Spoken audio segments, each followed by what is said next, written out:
तो दोस्तों आज 16वां दिन है। मैं पेज नंबर 158 पर हूँ।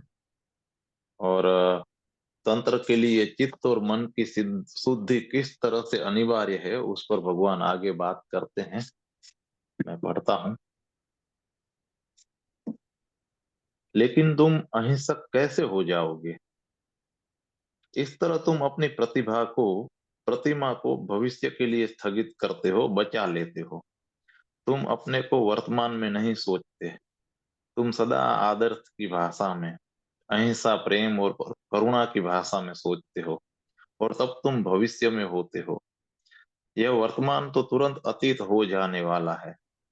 तुम्हारा असली रूप तो भविष्य में है।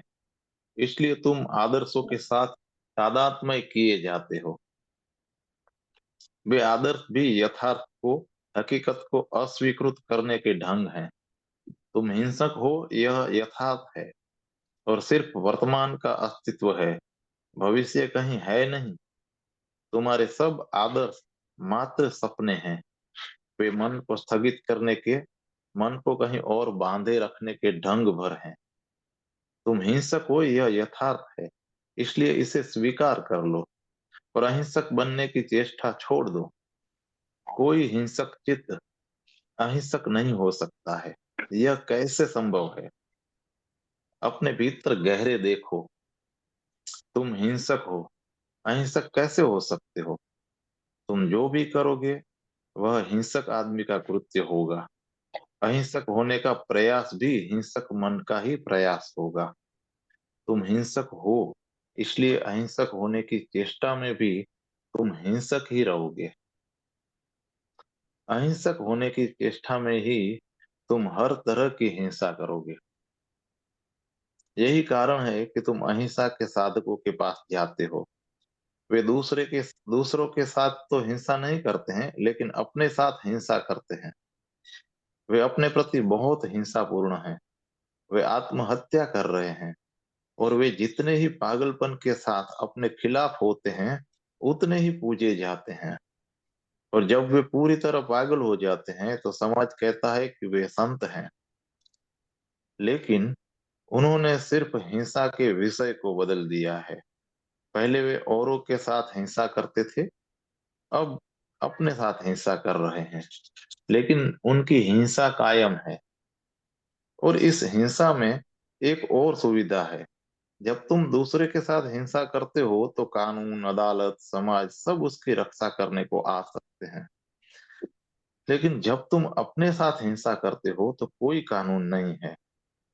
तब तो कोई कानून तुम्हें तुमसे नहीं बचा सकता। जब आदमी अपने ही विरुद्ध हो जाता है तब कोई बचाव नहीं है। दूसरा कोई चिंता भी नहीं लेता, क्योंकि यह तुम्हारा मामला है। कोई दूसरा इसमें सम्मिलित नहीं है। यह बिल्कुल तुम्हारा निजी मामला है।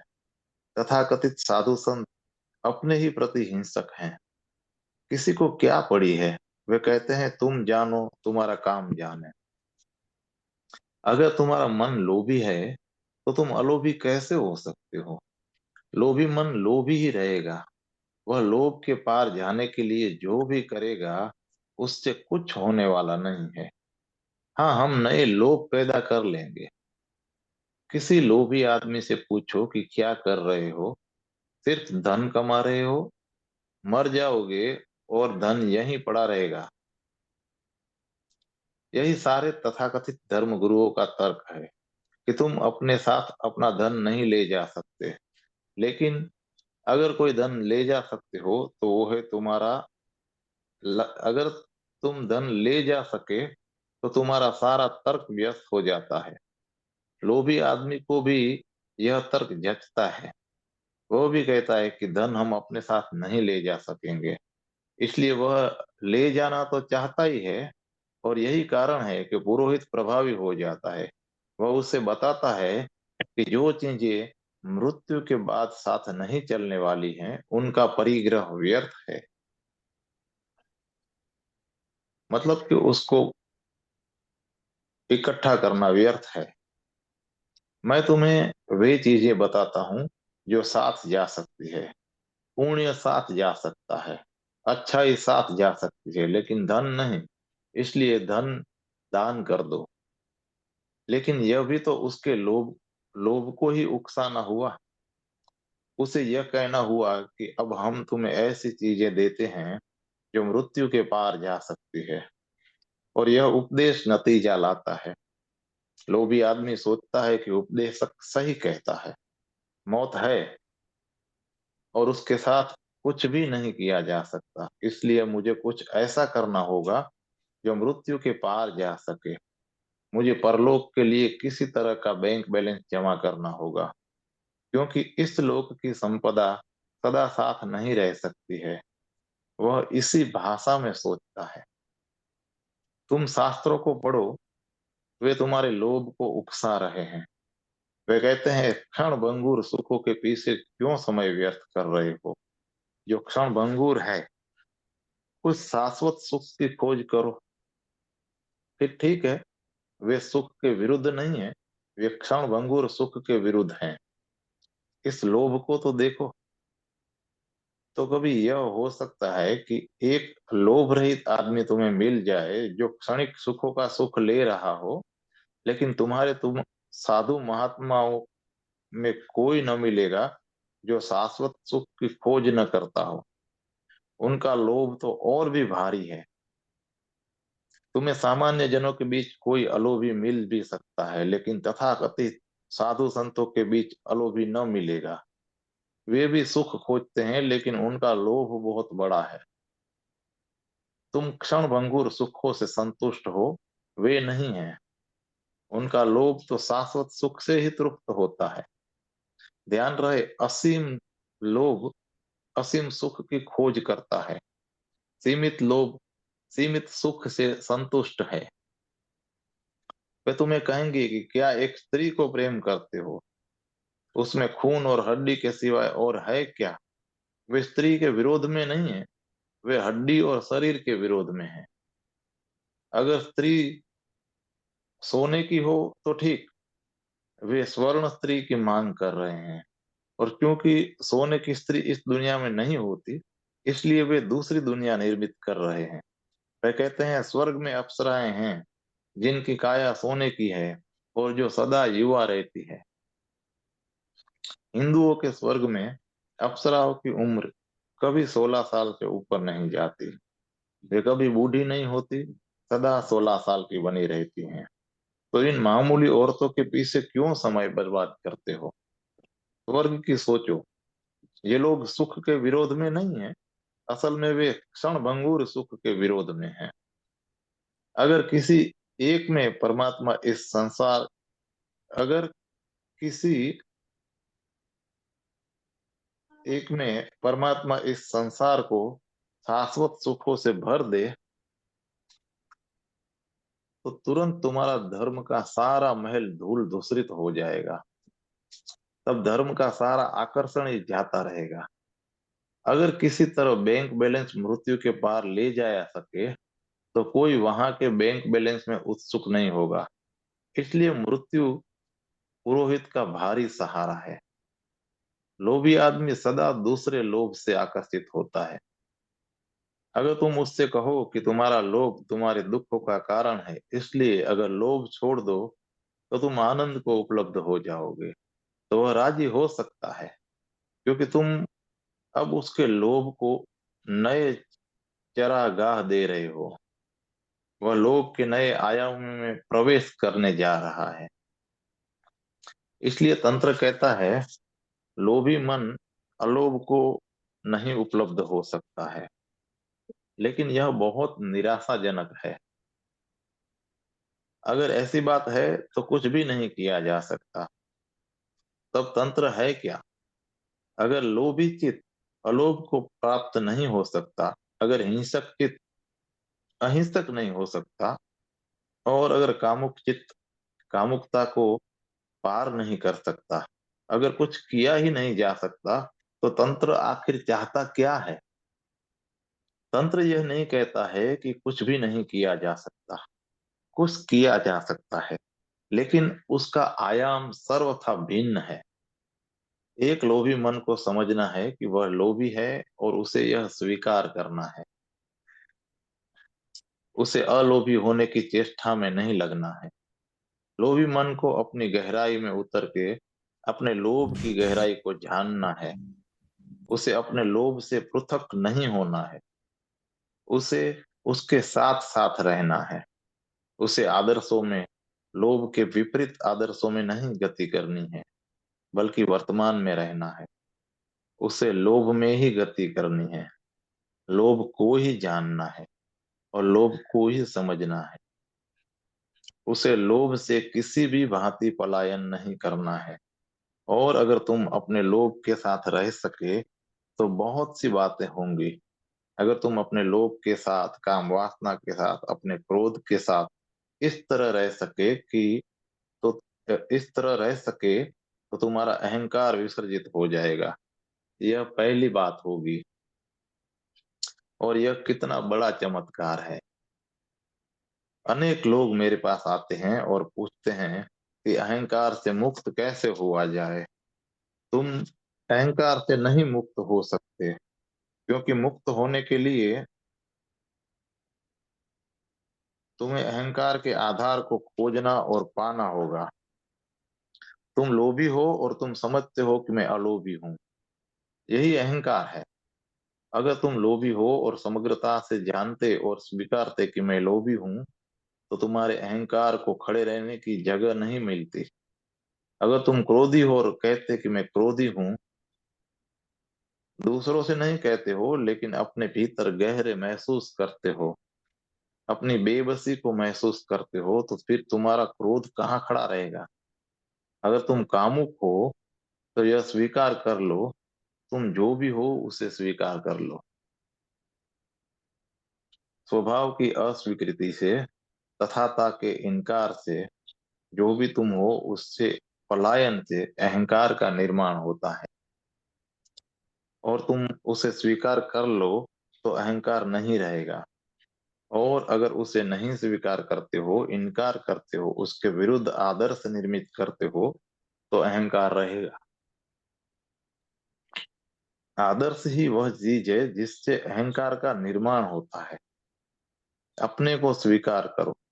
लेकिन जब तुम जानवर जैसे मालूम पड़ोगे, तब तुम मनुष्य जैसे नहीं मालूम पड़ोगे, क्योंकि तुम्हारी मनुष्य की धारणा तुम्हारे आदर्शों में बसती है।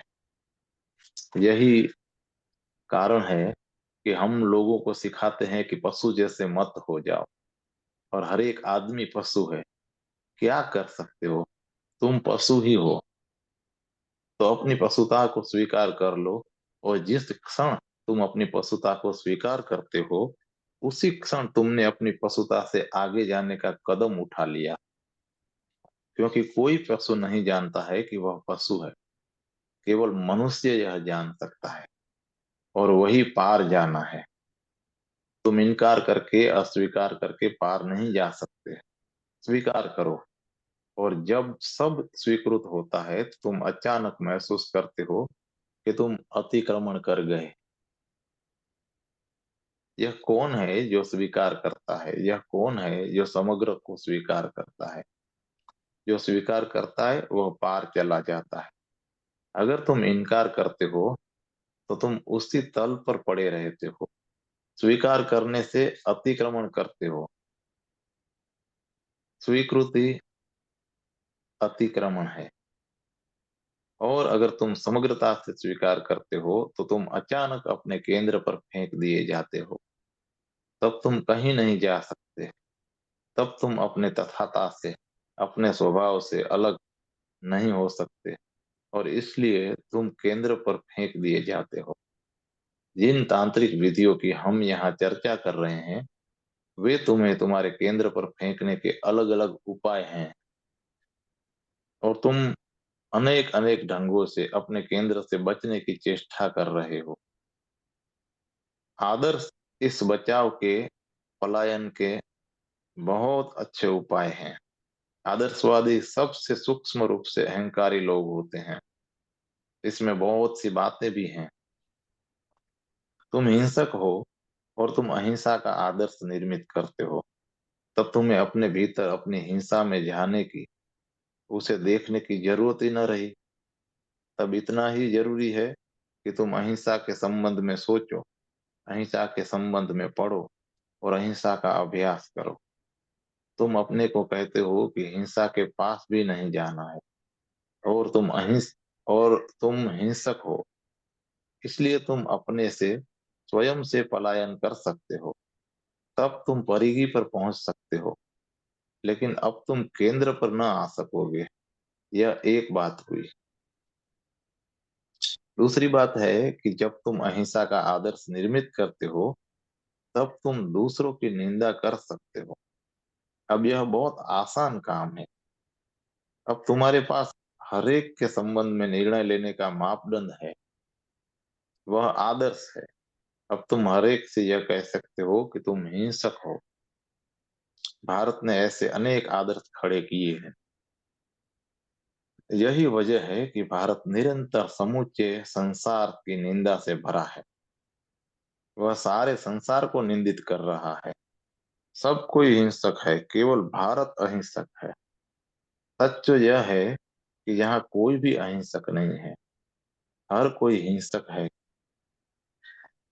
केवल भारत अहिंसक है। सच तो यह है कि यहाँ कोई भी अहिंसक नहीं है, लेकिन दूसरों की निंदा करने के लिए आदर्श एक अच्छा नुस्खा है। इससे तुम नहीं रूपांतरित होते हो, लेकिन तुम दूसरों की निंदा तो कर सकते हो, क्योंकि तुम्हारे पास आदर्श है, मापदंड है। और जब तुम खुद हिंसा करते हो, तो तुम उसके इर्द गिर्द तर्क जाल खड़े करे लेते हो। तुम कहते हो मेरी हिंसा कुछ और चीज है। पिछले 25 वर्षों में हम अनेक बार हिंसा पर उतरे, लेकिन हमने कभी उसकी निंदा नहीं की। सदा हमने सुंदर शब्दों में उसका बचाव और समर्थन किया। अगर हम बांग्लादेश में हिंसा करते हैं, तो कहते हैं कि हम वहां के लोगों को स्वतंत्र होने में सहायता करते हैं। और अगर कश्मीर में हिंसा करते हैं, तो कश्मीरियों की सहायता के लिए करते हैं। लेकिन तुम्हें पता होगा कि सभी युद्धखोर यही भाषा बोलते हैं।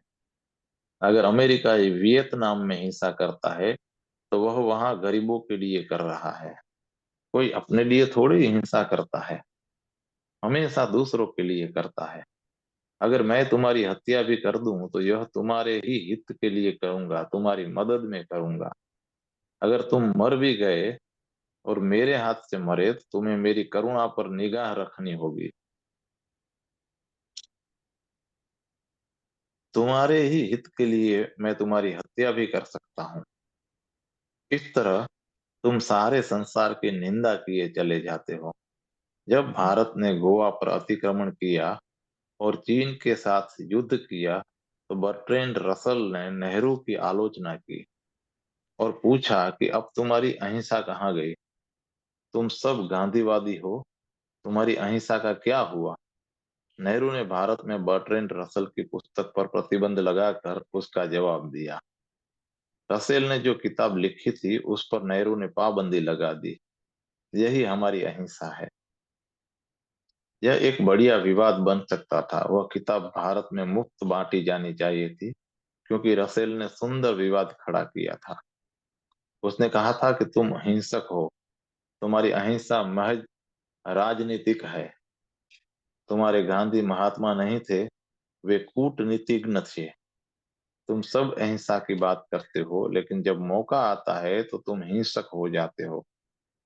और जब दूसरे लड़ते हैं, तब तुम ऊंचे मंच पर खड़े होकर सारी दुनिया को हिंसक कहकर उनकी निंदा करते हो। व्यक्ति, समाज, संस्कृति, राष्ट्र, सबके साथ यही होता है। अगर तुम आदर्शवादी हो, तो तुम्हें खुद को बदलने की जरूरत न रही। तुम हमेशा इस आशा में रहोगे कि वे आदर्श तुम्हें भविष्य में बदल देंगे, और ऐसे तुम आसानी से दूसरों की निंदा कर सकते हो। तंत्र कहता है, अपने साथ रहो, जो भी तुम हो उसे स्वीकार करो। न अपनी निंदा करो और न दूसरों की करो। निंदा निरर्थक है, उससे ऊर्जा का रूपांतरण नहीं होता है। इसलिए पहला कदम है स्वीकार। तथ्य के साथ जियो। यह बहुत वैज्ञानिक बात है। क्रोध, लोभ और काम वासना के तथ्य के साथ जियो और उन्हें उनकी पूरी तथ्यता में जानो। उन्हें बस ऊपर ऊपर सतह पर छू कर मत छोड़ दो, बिल्कुल उसकी जड़ों में उतरो। और याद रहे, जब तुम किसी की जड़ में उतरते हो तो तुम उसका अतिक्रमण कर जाते हो। अगर तुम अपनी काम वासना को उसकी जड़ों तक जान लो तो तुम उसके मालिक हो जाओगे। अगर क्रोध को उसकी जड़ों तक जान लो तो क्रोध के मालिक हो जाओगे। तब क्रोध एक साधन बन जाता है, तब तुम उसका उपयोग कर सकते हो। मुझे गुरजेफ की अनेक बातें याद हैं। गुरजेफ अपने शिष्य को सही ढंग से, सम्यक रूप से क्रोध करना सिखाता था। उसकी यह शिक्षा पुरानी तंत्र परंपरा से प्रभावित थी। पश्चिम में गुरजेफ की बहुत निंदा हुई क्योंकि पश्चिम में वह तंत्र का जीवंत प्रतीक था। वह सम्यक क्रोध सिखाता था। गुरजेफ सिखाता था कि कैसे सम्यक रूप में क्रोध किया जाए। और अगर तुम्हें क्रोध आए तो वह कहेगा कि पूरी तरह से क्रोध करो, उसे दबाओ मत, उसे उसकी समग्रता में प्रकट होने दो, उसमें पूरी तरह उतर जाओ और क्रोध ही बन जाओ। गुरजेफ कहेगा, क्रोध को रोको मत, उसके बाहर मत खड़े रहो, उसकी गहराई में कूद पड़ो, तुम्हारे समूचे शरीर को अंगार बन जाने दो। कभी किसी को तुमने क्रोध की गहराई में उतरते नहीं देखा होगा। कभी तुमने खुद भी इस तरह क्रोध नहीं किया होगा, क्योंकि कमोबेश हर आदमी सुसंस्कृत है, कोई भी मौलिक नहीं है। अगर आदमी अनुकरण कर रहा है, नकल कर रहा है, अगर तुम क्रोध में समग्रता से उतर सके तो तुम दहकती आग बन जाओगे। और वह आग इतनी गहरी होगी, उसकी ज्वाला इतनी गहरी होगी कि अतीत और भविष्य दोनों उसमें विलीन हो जाएंगे। तुम मात्र वर्तमान की ज्वाला बनकर रह जाओगे। और जब तुम्हारा कोस कोस आग हो जाएगा और तुम मात्र क्रोध ही होकर रह जाओगे, तब गुरजीएफ कहेगा, अब सजग हो जाओ, अब बोधपूर्ण हो जाओ, दमन मत करो, जागो। अब अचानक होशपूर्वक देखो कि तुम क्या हो गए हो। देखो कि यह क्रोध है क्या। इस समग्र उपस्थिति के क्षण में तुम अचानक जाग सकते हो और पूरी बात की व्यर्थता पर, उसकी मूढ़ता पर, बेवकूफी पर हंस सकते हो। यह दमन नहीं है, यह हंसी है। तुम अपने पर हंस सकते हो क्योंकि तुम अपना अतिक्रमण कर चुके हो। क्रोध अब फिर कभी तुम पर मालकियत नहीं करेगा। तुमने क्रोध को उसकी संपूर्णता में जान लिया। अब तुम उस पर हंस सकते हो। अब तुम उसके पार जा सकते हो। तुम अब पार से अपने ही क्रोध को देख सकते हो। और यदि तुम एक बार उसकी समग्रता तुमने तुमने एक बार उसकी समग्रता में देख लिया तो तुमने जान लिया कि क्रोध क्या है। और अब तुम यह भी जानते हो कि अगर समूची ऊर्जा ऊर्जा क्रोध में बदल जाए तो भी तुम उसके सृष्टा, उसके दृष्टा बने रह सकते हो। इसलिए अब डर की कोई बात नहीं रही। याद रहे कि जो ज्ञात नहीं है, अज्ञात है, वह सदा भय पैदा करता है। और जो अंधेरे में है वह हमेशा भयभीत करता है।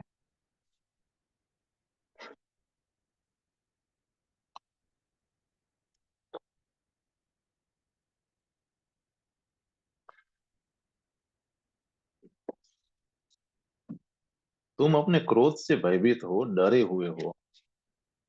लोग कहते हैं कि हम अपने क्रोध को इसलिए दबाते हैं कि क्रोध करना अच्छा नहीं है, उससे दूसरों को चोट लग सकती है। लेकिन यह असली कारण नहीं है। असली कारण है कि वे अपने क्रोध से ही भयभीत हैं। अगर वे सच में क्रोधित हो जाएं तो फिर क्या होगा, इसका उनको पता ही नहीं है। वे अपने आप से डरे हुए हैं, भयभीत हैं। उन्होंने कभी क्रोध को नहीं जाना है। यह उनकर उनके अंदर छुपी हुई एक डरावनी चीज है, वे डरे हुए हैं।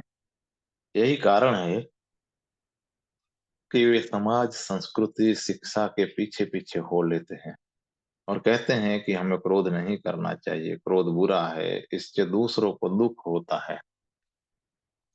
तुम अपने क्रोध से भयभीत हो, तुम अपनी काम वासना से भयभीत हो, तुम कभी समग्र रूप में काम कृत्य में नहीं उतरे, तुम कभी इस समग्रता से संभोग में नहीं उतरे कि अपने को भूल गए हो।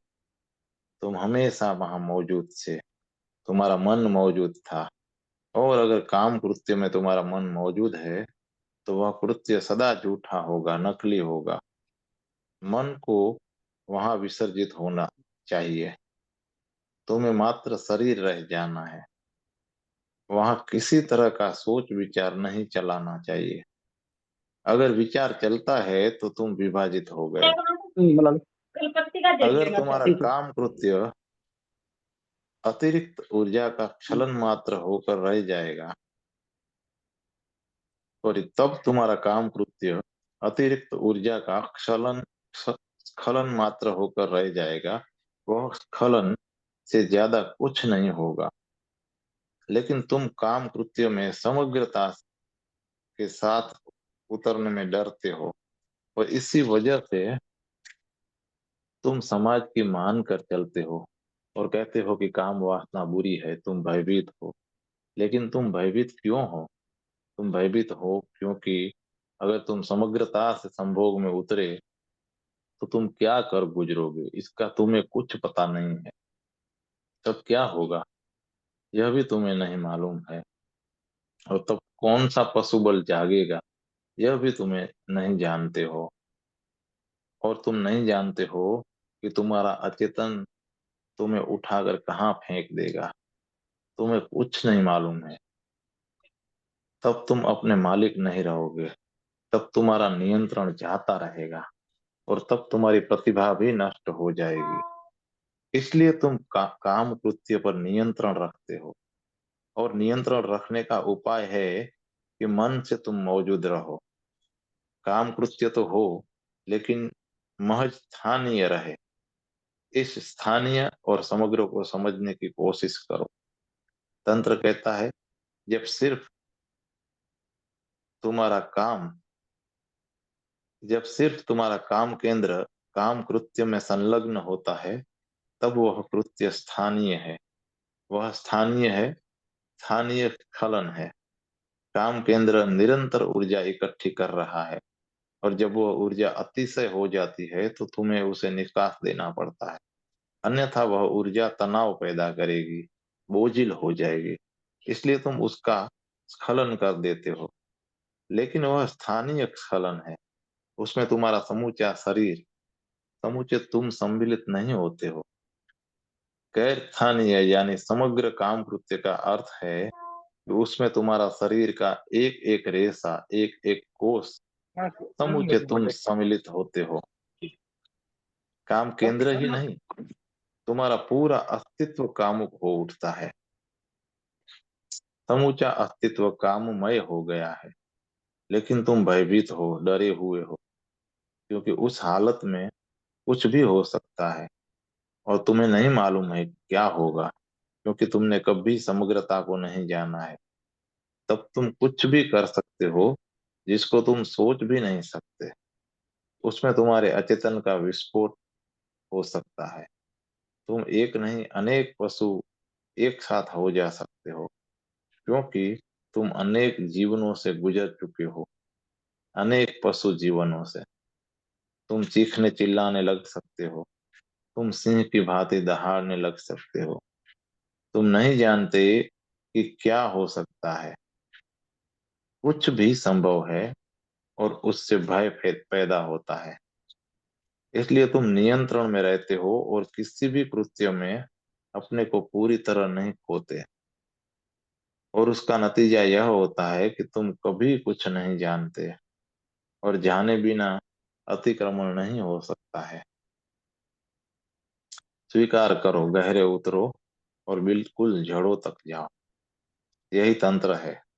तंत्र गहरे अनुभव की हिमायत करता है। जिसका अनुभव ले लिया जाता है उसका अतिक्रमण हो जाता है, और जिसका दमन करोगे उसका अतिक्रमण कभी नहीं हो सकता है। आज इतना ही। हम चैप्टर नंबर 9 में प्रवेश करेंगे। केंद्रीभूत होने की कुछ विधियां।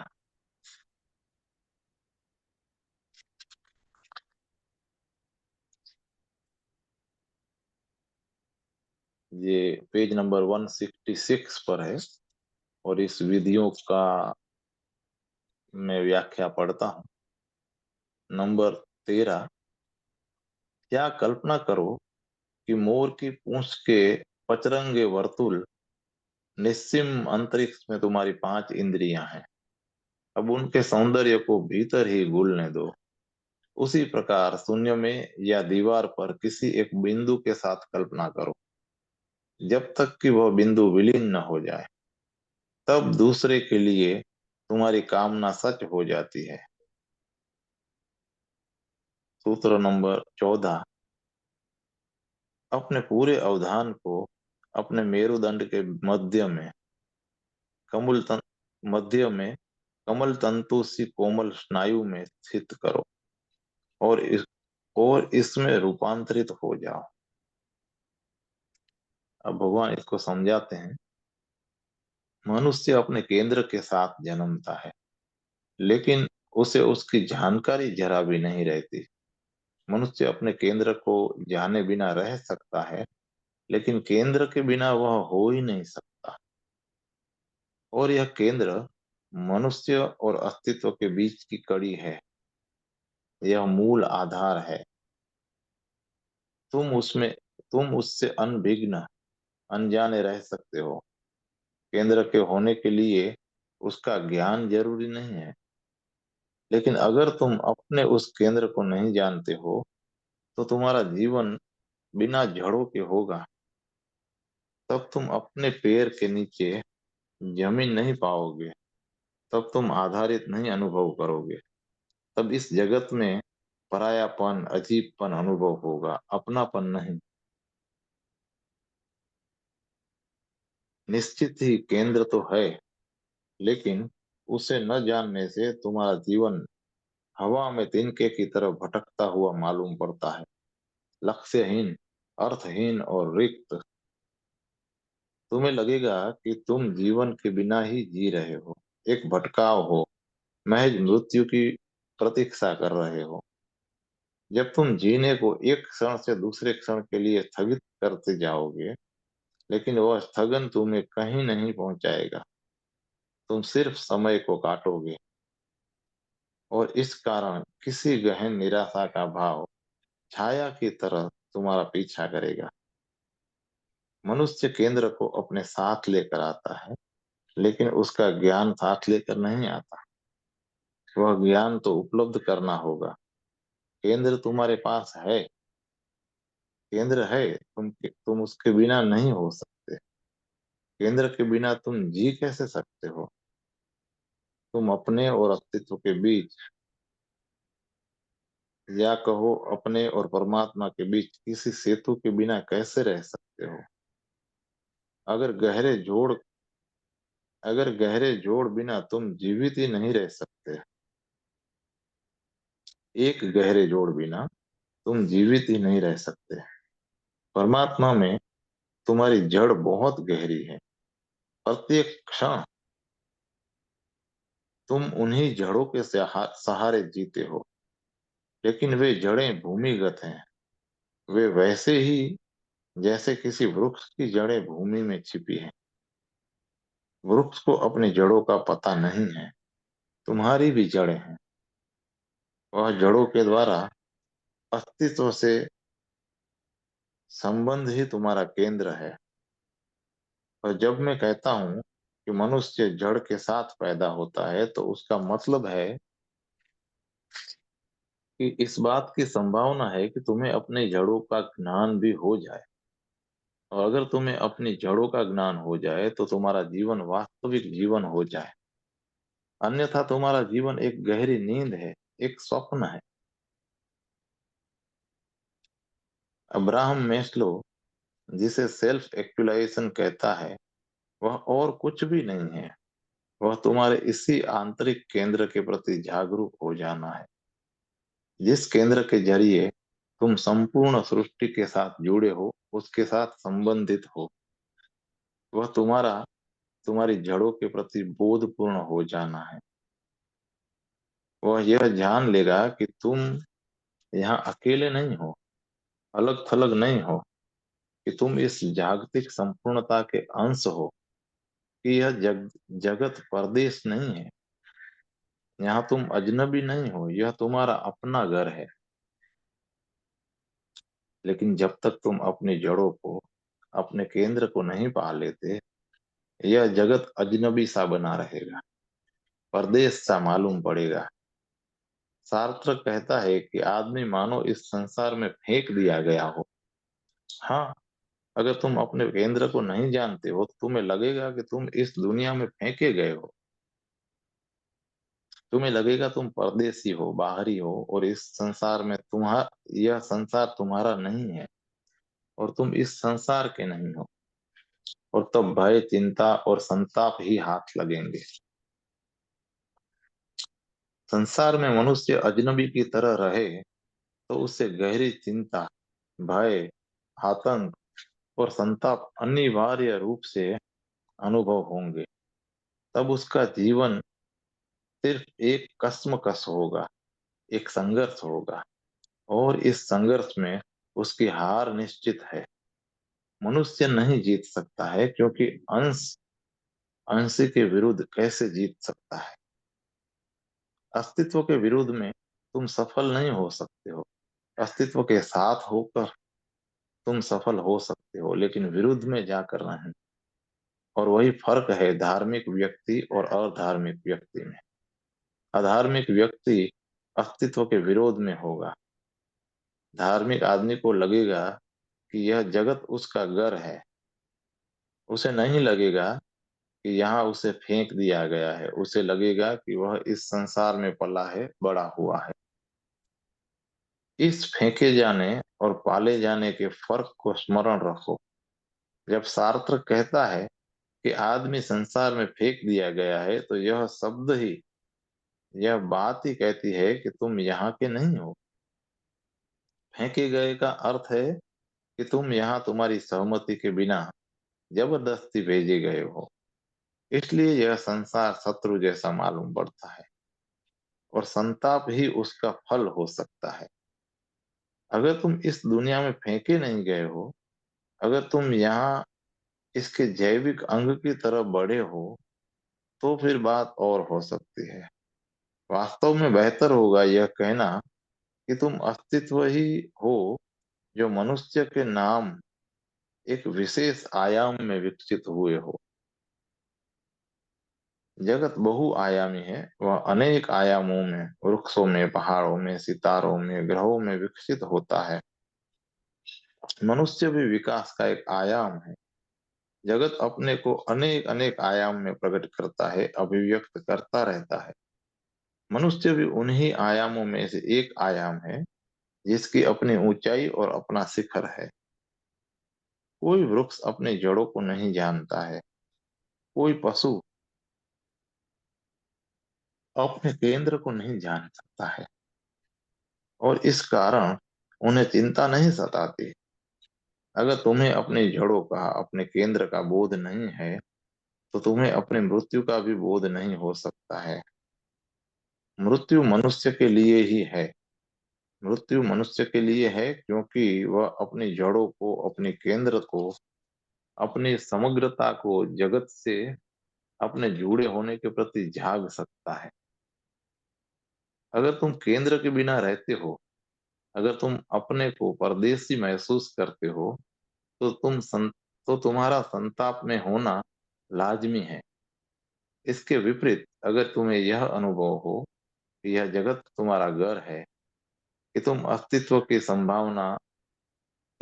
अस्तित्व की संभावना वास्तविक हुई है, कि तुम अस्तित्व का विकास हो, मानो अस्तित्व स्वयं तुम्हारे भीतर से बोध को प्राप्त हुआ है।